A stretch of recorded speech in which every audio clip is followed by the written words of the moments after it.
여호와의 말씀이 두 번째로 요나에게 임하니라 이르시되 일어나 저 큰 성읍 니느웨로 가서 내가 네게 명한 바를 그들에게 선포하라 하신지라. 요나가 여호와의 말씀대로 일어나서 니느웨로 가니라. 니느웨는 사흘 동안 걸을 만큼 하나님 앞에 큰 성읍이더라. 요나가 그 성읍에 들어가서 하루 동안 다니며 외치르되 40일이 지나면 니느웨가 무너지리라 하였더니 니느웨 사람들이 하나님을 믿고 금식을 선포하고 높고 낮은 자를 막론하고 굵은 베옷을 입은지라. 그 일이 니느웨 왕에게 들림에 왕이 보좌에서 일어나 왕복을 벗고 굵은 베옷을 입고 제 위에 앉으니라. 왕과 그의 대신들이 조서를 내려 니느웨에 선포하여 이르되 사람이나 짐승이나 소떼나 양떼나 아무것도 입에 대지 말지니 곧 먹지도 말 것이요 물도 마시지 말 것이며 사람이든지 짐승이든지 다 굵은 베옷을 입을 것이요 힘써 하나님께 부르짖을 것이며 각기 악한 길과 손으로 행한 강포에서 떠날 것이라. 하나님이 뜻을 돌이키시고 그 진노를 그치사 우리가 멸망하지 않게 하시리라. 그렇지 않을 줄을 누가 알겠느냐 한지라. 하나님이 그들이 행한 것 곧 그 악한 길에서 돌이켜 떠난 것을 보시고 하나님이 뜻을 돌이키사 그들에게 내리리라고 말씀하신 재앙을 내리지 아니하시니라. 오늘도 말씀으로 하루를 여시고 또 말씀으로 하루를 사시는 우리 성도님들을 주님의 이름으로 사랑하고 축복합니다. 성경 요나서는 예언서입니다. 여러분, 이 예언이라고 하는 것은 미래를 예측하는 그런 것이 아니고요. 하나님의 말씀을 대신 전하는 것이 바로 예언입니다. 즉 자신의 생각은 내려놓고 하나님께서 전하라고 말씀하시는 그 말씀만을 그대로 전하는 것이 예언입니다. 이렇듯 선지자 요나는 하나님의 뜻을 전하기만 하면 되었던 것입니다. 요나라는 이름의 뜻도 비둘기라는 뜻을 가지고 있습니다. 여러분, 비둘기는 평화의 상징이잖아요. 또 옛날에는 그 비둘기 다리에다가 편지를 묶어가지고 소식을 전하기도 했었습니다. 그래서 이 하나님의 말씀을 대언하고 하나님께서 전하라고 하는 그 소식을 전하는 전령이라고 할 수 있는 이 요나 선지자의 이름의 뜻이 괜히 비둘기가 아닌 것이죠. 그 요나의 이름이 상징하는 의미가 있다라고 하는 것입니다. 그런데 다 아시다시피 이 예언자 요나가 자신의 본분을 잊은 채 하나님의 말씀에 순종하지 않았던 것입니다. 요나는 분명히 선지자요 예언자인데 하나님의 명령을 거부하였습니다. 사명을 받은 자가 사명대로 살지 않고 말씀에 순종하지 않으니 그 인생이 어떻게 됩니까? 인생이 자기 뜻대로 안 되는 거죠. 니느웨로 가라는 하나님의 말씀을 듣고도 이 요나는 다시스로 갔습니다. 요나가 왜 다시스로 간 것일까요? 요나는 씻는 것을 좋아해서 다 씻으려고 다시스로 간 것일까요? 아니겠죠. 여러분, 지리적으로 이 니느웨는요, 오늘날 중동, 그 시리아의 동쪽 부분 또는 이라크 북쪽 지역을 의미하고 반대로 이 다시스는 지금의 스페인, 지중해 쪽의 스페인을 의미합니다. 그러니까 다시스는 이 니느웨의 정반대인 서쪽 지역인 것이죠.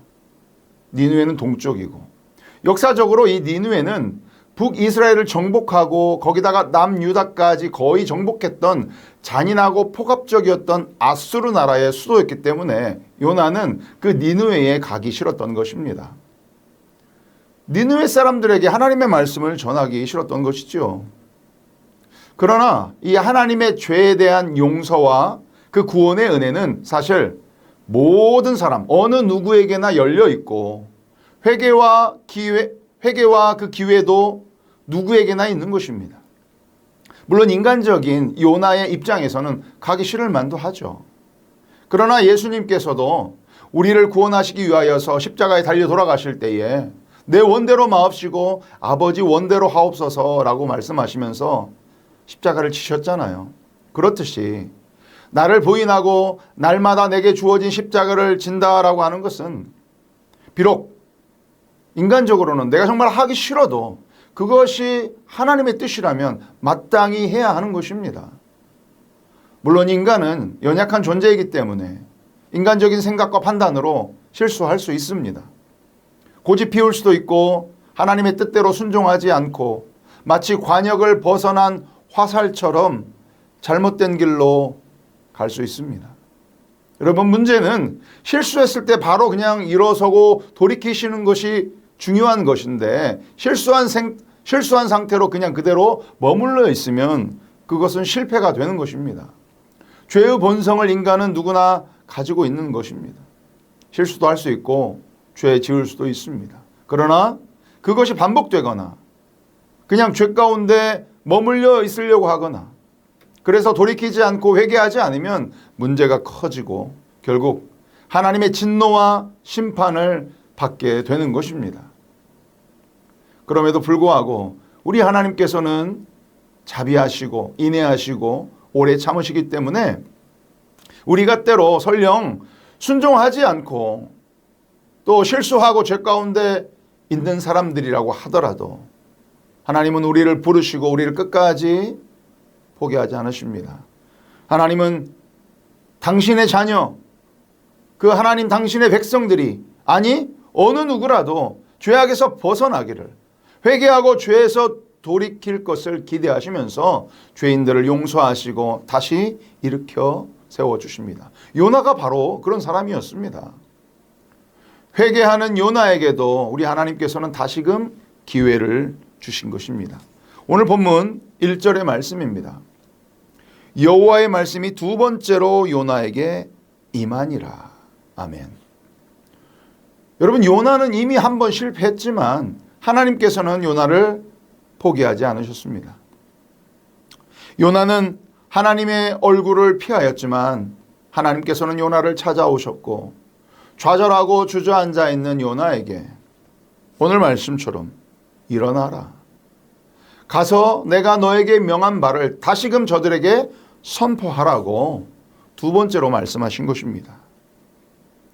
여러분, 사실 우리도 이 요나처럼 하나님의 얼굴을 배웁기가 민망하고 염치가 없을 정도로 연약하고 또 넘어질 때가 많잖아요. 순종해야 되는 거 알면서도 죄짓고 그러면서 내가 또 왜 이러고 있나 스스로 자책하고 난 역시 안 되나 보다 내 자신에게 실망하고 하나님 별 면목도 없고 그렇게 느껴질 때도 있고 이런 나를 하나님도 용서하지 않으실 거야 하면서 여러분 낙심될 때가 있잖아요. 그러나 우리 하나님께서는 절대 포기하지 않으시고 다시 일어설 수 있는 힘과 기회를 주시는 분이신 줄 여러분 믿으시기 바랍니다. 아멘. 하나님 말씀에 힘을 얻고 드디어 요나가 이 여호와의 말씀대로 일어나서 니느웨로 들어갑니다. 여러분, 앞서 말씀드린 대로 이 니느웨가 아수르의 수도였잖아요. 매우 부강했던 그 아수르의 수도였기 때문에 니느웨는 크고 번성한 도시였습니다. 오늘 본문 말씀에서도 요나가 사흘 동안이나 걸을 만큼 큰 성이었다 이렇게 말씀하잖아요. 니느웨를 연구한 고대 연구 자료에 따르면요, 이 니느웨 성 둘레가 자그만치 100km나 되는 그런 둘레였다고 합니다. 둘레의 길이로만 따지면요, 이 전주보다 한 2배 정도 컸던 도시로 보여집니다. 여러분, 또 중국 만리장성의 높이가 한 10m 정도 된다고 하는데 이 니느웨 성벽의 높이는요 한 30m였고 그 성벽 위로 3대의 마차가 막 나란히 달릴 수 있을 만큼 넓은 성이었다고 그렇게 기록되어 있습니다. 규모로만 봐도 어마어마한 성이었고 인구 숫자도 고대 인구로는 매우 많은 인구인 12만 명 정도가 거주했다고 합니다. 이런 부강하고 막강한 도시에 가서 요나가 40일이 지나면 니느웨 성이 무너지리라 이렇게 외쳐 이르는데요. 여기서 무너지리라 라고 하는 단어는요, 마치 차량이 전복되듯이 완전히 뒤집어진다라고 하는 뜻입니다.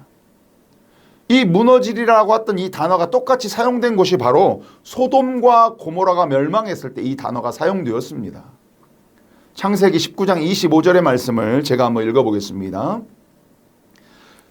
그 성들과 온 들과 성에 거주하는 모든 백성과 땅에 난 것을 다 엎어 멸하셨더라. 소돔과 고모라가 멸망할 때의 말씀입니다. 그러니까 이 니느웨 성의 죄악은 아브라함 당시 소돔과 고모라의 땅의 죄악과 견주어 볼 수 있는 그러한 죄악의 상태였음을 알 수 있는 것이지요. 그런데 인간적인 생각으로는 아니 소돔과 고모라와 같은 악한 성읍 니느웨라고 한다면 왜 굳이 하나님께서 그 땅에 가서 40일 지나면 무너지리라 이러한 예언을 왜 하게 하셨냐 이겁니다. 그냥 무너지게 냅두지 뭐. 심판받게 그냥 냅두지 뭐. 그런 생각 인간적으로는 들지 않겠습니까? 그렇잖아요. 요나도 아마 그런 생각하면서 니느웨에 가지 않으려고 했었던 것이겠죠. 자신의 나라인 이스라엘을 침략했던 나라고 그러니 더 괘씸하고 열받고 분하고 여러분 우리도 일본만 생각하면 정말 그런 감정이 들기도 하잖아요. 그러나 우리 하나님의 마음은 다르다라고 하는 것입니다. 하나님은 누구나 회개하고 한 사람이라도 하나님께로 돌아와서 구원 얻기를 원하신다라고 하는 것이죠. 이것이 하나님 아버지의 마음인 것입니다. 베드로후서 3장 9절의 말씀 제가 한번 읽어보겠습니다. 베드로후서 3장 9절입니다. 오직 주께서는 너희를 대하여 오래 참으사 아무도 멸망하지 아니하고 다 회개하기에 이르기를 원하시느니라. 아멘. 여러분 디모데전서 2장 4절의 말씀에도 이런 말씀이 있습니다. 하나님은 모든 사람이 구원을 받으며 진리를 아는 데에 이르기를 원하시느니라. 아멘. 하나님의 마음이 잃어버린 영혼을 구원하는 데 있기 때문에 우리가 한 영혼을 생각할 때도 아무리 그가 무슨 악한 죄를 지었다고 하더라도 포기하지 않고 그 사람이 회개하고 주님을 영접하여 구원에 이르도록 그 한 영혼을 위해서 기도하고 말씀을 선포해야 하는 것입니다.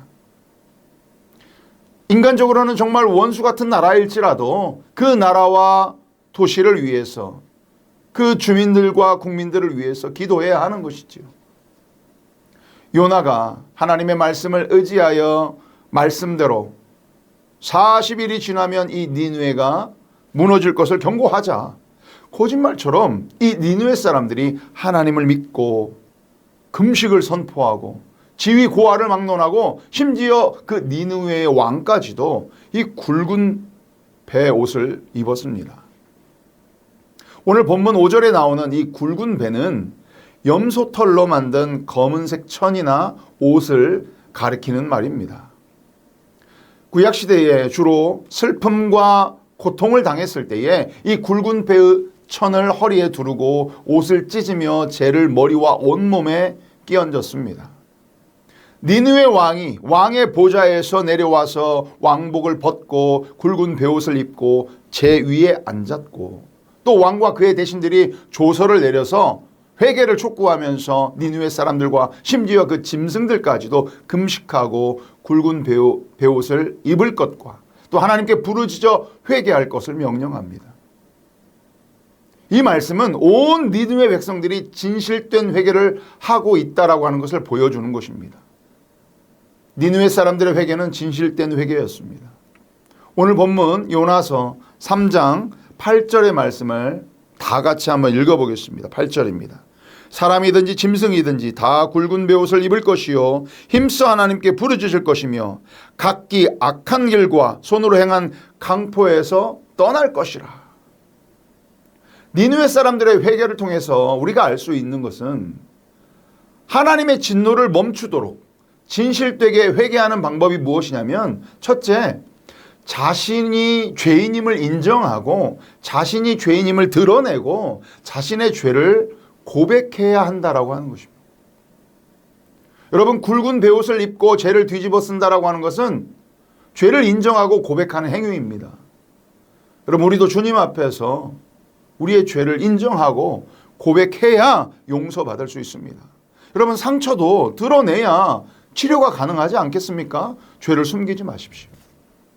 드러내고 고백하고 하나님께 용서를 구하시기 바랍니다. 여러분 그래야 진실된 회개가 되는 것입니다. 두 번째로 이 진실된 회개는 하나님께 부르짖어야 진실된 회개인 것입니다. 부르짖는다라고 하는 것은 간절하게 하나님의 용서를 구하는 그 호소를 하는 의미인 것입니다. 하나님께 나아가 간절하게 용서를 구해야 진실된 회개가 되는 것이지요. 세 번째로 진실된 회개는 악에서 떠나는 행위가 있어야 한다라고 하는 것입니다. 여러분, 회개는 진정으로 돌이키는 것, 즉 죄에 머물러 있지 않는 것입니다. 여러분, 죄라고 하는 뜻이 화살이 관역에서 벗어났다라고 하는 뜻이 죄라고 하잖아요. 그러면 회개라고 하는 것은 다시금 그 관역으로 방향을 돌리는 것이 회개입니다. 이처럼 니느웨 사람들이 진정으로 회개했을 때 그 진실된 회개의 능력이 나타나는데요. 바로 하나님께서 그 뜻을 돌이키시고 진노를 멈추시고 말씀하셨던 재앙을 내리지 아니하셨다라고 하는 것입니다. 사랑하는 성도 여러분, 예수 그리스도의 한 분의 순종과 헌신으로 예수를 믿는 모든 자에게 구원의 길을 열어주셨듯이 이 요나 선지자 한 사람의 순종과 헌신으로 니느웨 성이 회개하고 구원받았습니다.